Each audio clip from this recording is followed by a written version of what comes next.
What's up guys, today I'm going to show you how to download and install FullBright resource pack for Minecraft 26.2.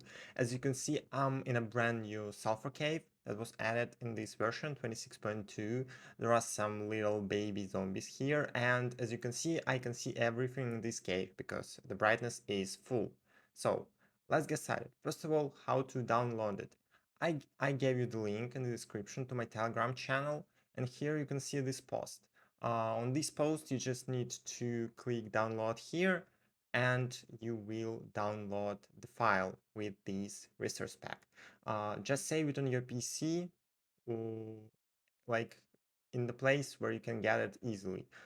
After that, just open resource packs in Minecraft and just drag and drop this file here. Do you want to add the following packs to Minecraft? Yeah, we want to add this resource pack.